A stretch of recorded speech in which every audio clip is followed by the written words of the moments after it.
Hi, this is episode 7 of the Coronavirus Daily, and I am Ajay Poonia. Ever heard about the boy who lived in a bubble, who moved a world he couldn't touch? David Vetter was born in 1971 with severe combined immunodeficiency or SCID that actually occurs in about 1 out of 100,000 births. From birth, he had no functioning immune system. Any stray germ he picked up, be it from touching another person or breathing normal air, could have been lethal. When he was 2 weeks old, he was placed in a sterilized bubble and lived till the age of 12 in that bubble. Barring the skid, many of us have been feeling like the boy in the bubble, being self quarantined, keeping our surroundings clean and sterile while ensuring interaction with others occurs cautiously with appropriate protection. David may have not made it to the age of 12 without the existence of the bubble and the love and care from his loved ones and doctors outside the bubble. Drawing inspiration from David, using this time in loving ourselves and taking care of our loved ones from a distance will ensure we make it to the other side. The date today is 31st March. Tuesday doesn't even matter anymore. First, the uncertain.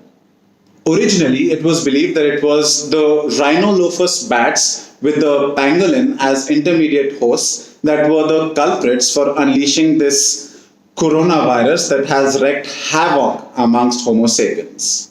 However, genomic comparisons suggest that the SARS-CoV-2 virus is the result of a recombination between two different viruses, meaning the exact origin of the virus is still unclear. Bats are known to be a reservoir of the SARS-CoV and the SARS-CoV-2 viruses, but they have a very strong immune system that fights against this viral proliferation. Recent genomic comparisons suggest that the SARS-CoV-2 virus is the result of a recombination between two different viruses, one close to the rhinolophus bat and the other closer to the pangolin virus. And this recombination results in a new virus capable of infecting a new host species. Which begs a couple of annoying questions. In which organism did this recombination occur, and above all, under what conditions did this recombination take place? Back to square one, aren't we? Now for some, the good, the bad and the ugly. The good. The mass exodus that we've been seeing over the last week was a result of an equally massive planning blunder on the part of the government. As I speak, arrows of blame are flying in all directions. But I'm not a doomsayer, and thus this features in the good section. It is time now to look for what can we do. Here's a set of steps that noble couple Abhijit Banerjee and Esther Duflo think we can use to mend our ways from here. First, educate people to make sure that every household has at least one person who knows the key symptoms of the disease. Second, the lockdown began before these migrants had the disease. Thus, it is likely no one has immunity. So spread the awareness that some people will get infected. We must avoid ostracism, shame, and concealment. Thirdly, offer multiple ways to report, a hotline, the A&M, the ASHA, etc.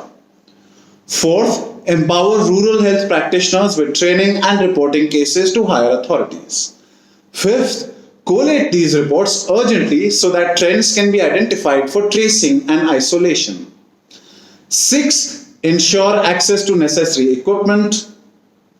Seventh, the most important one, be bold and quick with social transfer schemes. The shock and awe strategy created a huge trust deficit. Regaining it ASAP is desperately needed.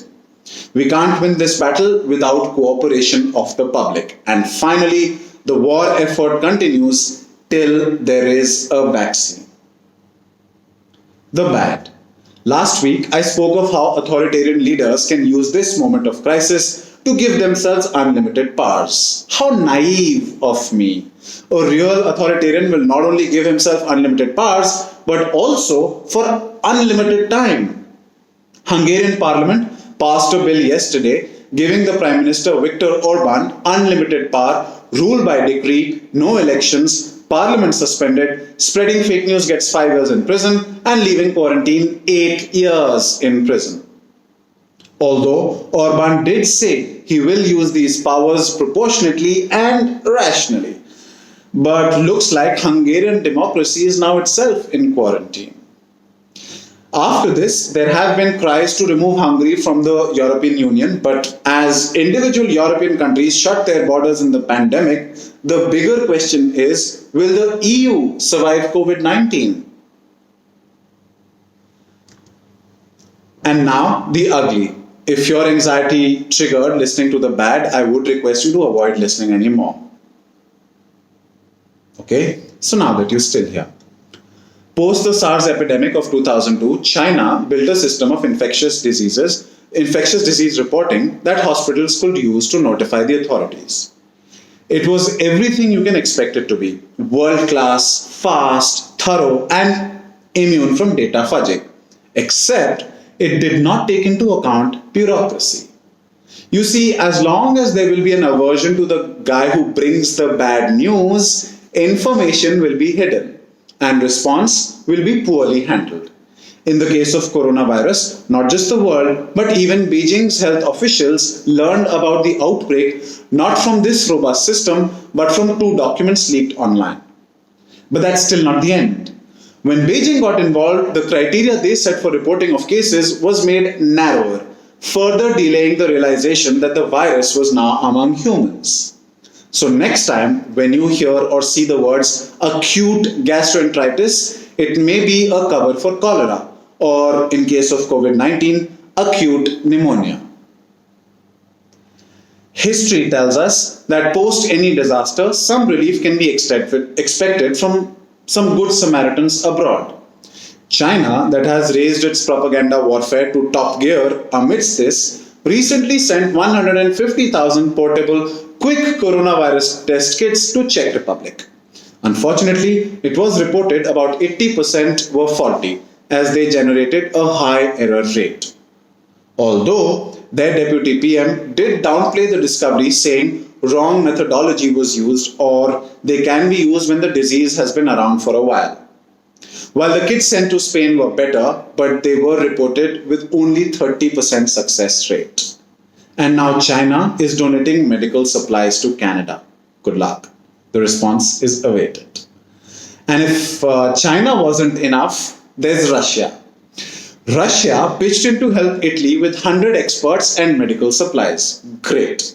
But of those supplies, Italy said 80% were completely useless or of little use to Italy. Also, those experts are not really experts of medicine, but were senior biological, chemical, and nuclear officers. Plus, they've stationed themselves close to a US airbase in Italy. The question, are they there to help Italy or gather intelligence? Before I go, the funnies. Guernsey is a small island in the English Channel, which, like many parts of the world, is under lockdown. On Sunday, it was scheduled to host a marathon that was obviously postponed due to the outbreak. But that did not deter a 57-year-old runner called Graham Murfield to run the marathon on Sunday. He did not, however, break no rules of the lockdown. But he still managed to finish the marathon in 4 hours and 21 minutes. Funnily enough, his track wasn't the actual race route, but his own garden. He ran 130 laps of the garden and finished the race by breaking a toilet roll finishing tape. Goodbye, wash your hands, and see you tomorrow.